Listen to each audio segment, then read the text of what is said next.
Now, I want to talk about reparations because I feel like the reparations movement was really strong during the election. And I feel like it was fake. I feel like people were just on a reparations bandwagon because you can see now you don't hear anything about reparations. You don't see anybody posting about reparations. You don't see anybody talking about reparations. You don't see anything about it at all, actually. It's quiet on the reparations front, real quiet.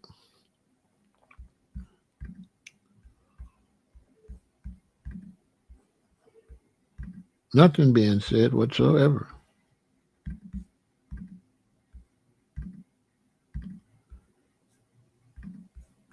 Nothing. Not a word. Not a single word. And I think a lot of people were just bandwagon. They were just doing it just to be seen because where'd everybody go? Everybody just disappeared. Gone.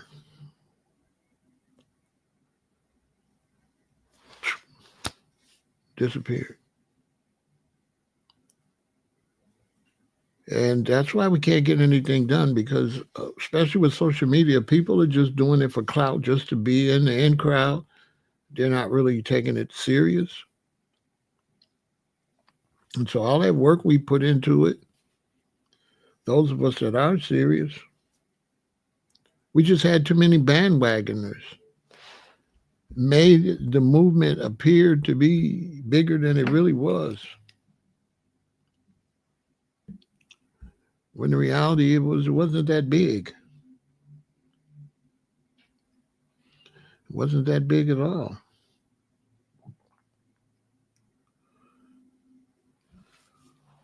Everybody disappeared, a bunch of phonies. One thing is that once we start pushing reparations, we end up with a bunch of. You got these brothers that when they see us trying to do something, they intentionally sabotage it. So once we started trying to unify, started trying to function as foundational Black Americans, all of a sudden you had all these brothers popping up. Oh, I'm Hebrew Israelite. Hebrew Israelite. I'm a Moor. I'm Native American. Okay. NBA, IBA, Indigenous Black, just anything but just go along so that we can get something done. Anything. Tariq's been steady. So we're not talking about Tariq. He's been steady. We're talking about the rest of you. We're not talking about Tariq. We're talking about all the phonies that's not pushing nothing on your social media. There's no reparations on your social media, none on your Facebook, none on your Instagram, none on your TikTok, none on your X account, none on your YouTube. Zero. We lost a lot of people because I guess they felt like because they were supporting Trump, they couldn't do it.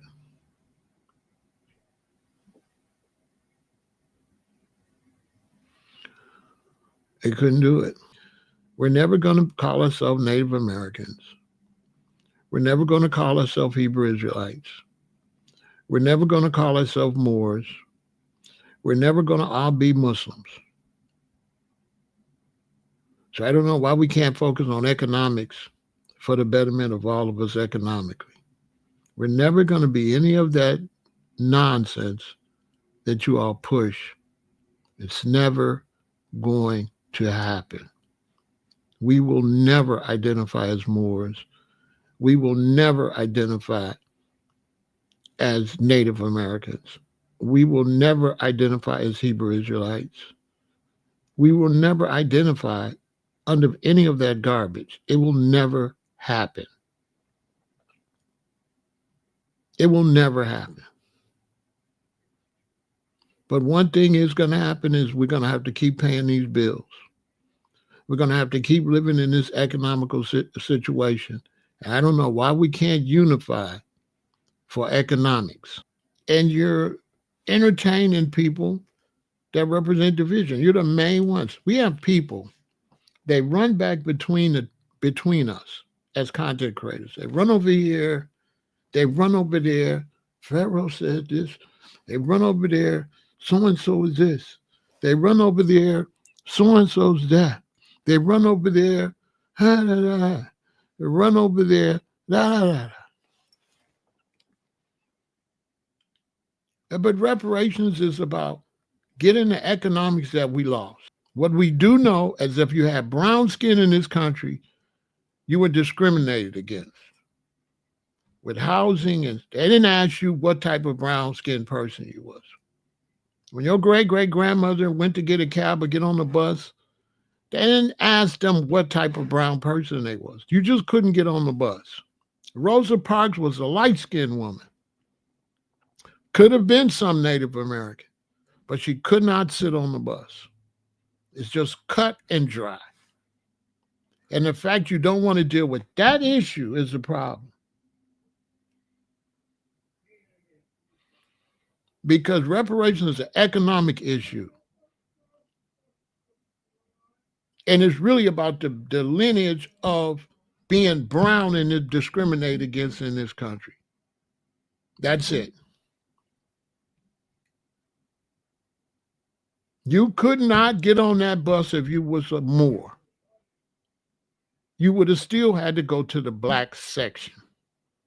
If you was a Hebrew Israelite and you was brown skinned, you had to go to the brown section. It said whites only was what the sign said. Whites only. It's real simple.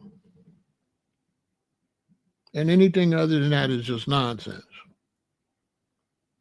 And I think it's a disgrace, especially for you black men. I think you disgrace your race. I think you disgrace your ancestors. I think you're disgracing your children. You're disgrace.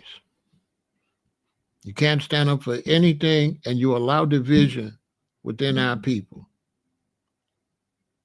Even coming over here naming people that represent division is division. I try to come to talk about reparations, and you start naming negative people that's against that. That's you. That's all you're good for. Division. So and so is divisive, and this one is divisive. All your stuff focuses on division. You got no focus against the system that's robbing you. None. You love nonsense. You love confusion. You love name dropping. Especially you men need to put some pants on and act like men. You're disgusting. You got no backbone. None. You got no backbone. I stopped talking about reparations because I'd seen nobody was focused. See, I'm not going to be wasting my time. These jackasses ain't focused on nothing. I'm talking to the men. I ain't talking to you, sisters. I'm talking to black brothers. The black men in America is a damn disgrace. You don't got no revolutionary, unified bone in your body. Not one. When you see a brother over here want to go this way and a brother over here go this way, you say, hey, that brother want to go that way. You don't tell the two brothers, why don't y'all stop going different ways and why don't y'all get together? You won't say that. Let me tell you something. It's a bunch of spies and rats in our community. A brother will come here and watch me and yell, and go back and watch somebody saying the total opposite and a yell over there. I go and I look at these pages and I see you over there. I be seeing you. I don't say make no comments. I'm a revolutionary. I go watch and I see you phonies. You on everybody's page. Yes, sir. Yeah. You'll go anywhere.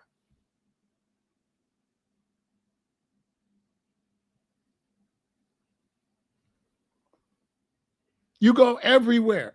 I be seeing you. You come over here, you say one thing, you go right with somebody saying the opposite and go, yeah. Be dropping my name and other people's information.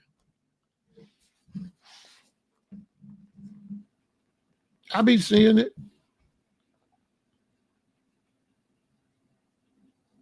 In the meanwhile, when it comes to skin color, you make us all look weak. You're weak. If your brothers with your skin tone is weak, you're weak. Don't think you can be a Moor and you strong. You're not.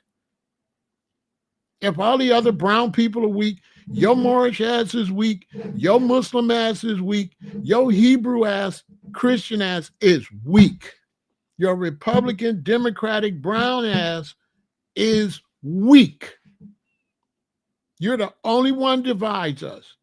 Other people don't divide us. They look at you all as the same.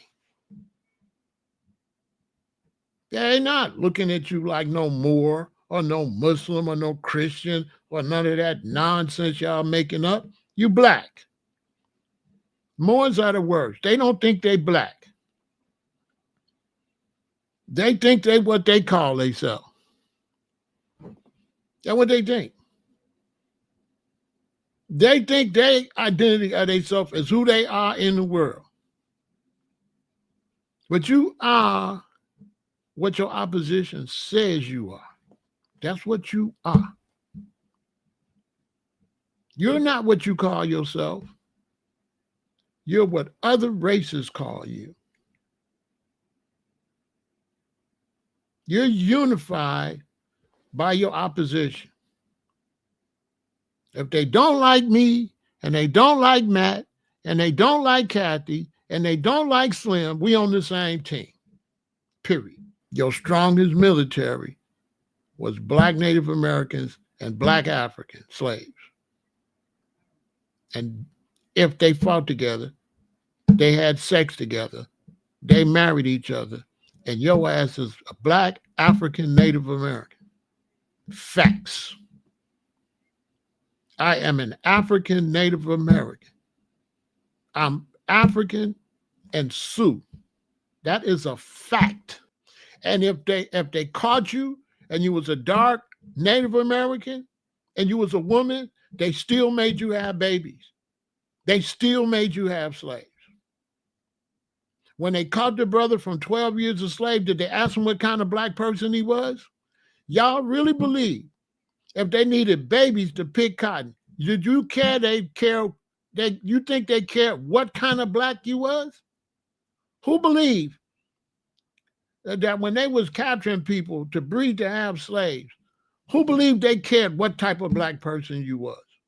You believe that? You believe if you was a dark Native American man, they wouldn't capture you and make you sleep with any black woman to have babies to pick cotton? You think they cared who picked the cotton? Black Native Americans picked cotton. That's why my mother's my great-grandmother, my mother's grandmother, that's why she was in Alabama picking cotton. And her husband was a Black African.